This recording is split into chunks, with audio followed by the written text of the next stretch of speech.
This week I made and sold a round window using pine floorboards. In this video I'll show you how I made it, how I nearly broke it, and explain why I use pine floorboards to make the round windows that I sell. You join me in my little workshop in Portugal where I spend my days making round windows which I ship around the world. Making this window, I try a new method for cutting the circles which nearly broke the entire window. It was actually the most dangerous thing I have done with a router, but more about that later. So I start out by cutting all the pieces for the window. I use a little Einhell miter saw.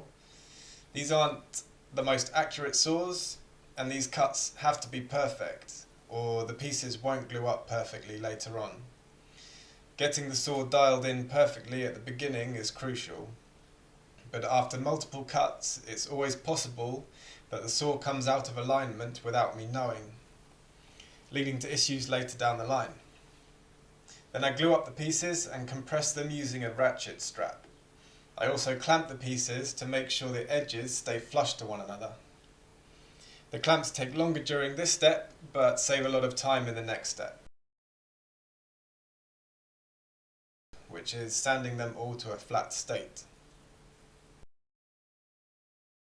Now I have the flat polygons, I need to laminate them.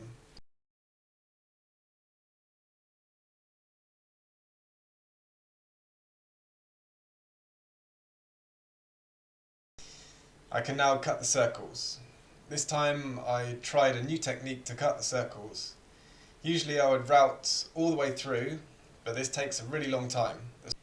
So this time I made a groove with a router and finished it with a jigsaw.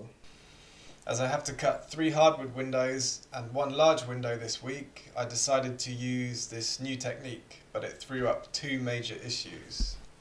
I had to build a new router table that I mounted to my existing workbench. Up until now, I've found the router to be a really safe tool, even the high-powered ones. But using it for round objects in a table format like this is the most unsafe I have felt using this tool, for 2 reasons. The first is that if you don't immediately start pushing the window the right way, it will be ripped from your hands and thrown across the table.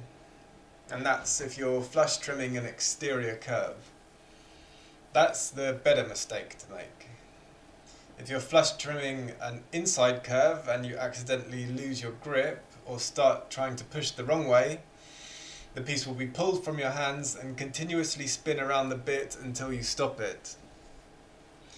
I almost destroyed a piece this week doing exactly that, but unfortunately I wasn't recording when it happened and it's too scary to repeat it on purpose.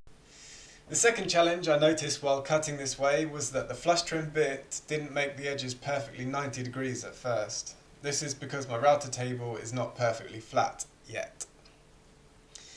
So I had to run the window for a second pass on the flush trim bit, making sure to hold the frame at the right angle. So why do I use floorboards? Well, here in Portugal where I make the windows, the wood available is very limited. One of the woods that is reliably the right size, shape and humidity though are floorboards. They're 2 centimeters thick, which is perfect for my round windows as I need a 2 centimeter ring, a 4 centimeter ring and an 8 centimeter ring. So I can laminate them as needed.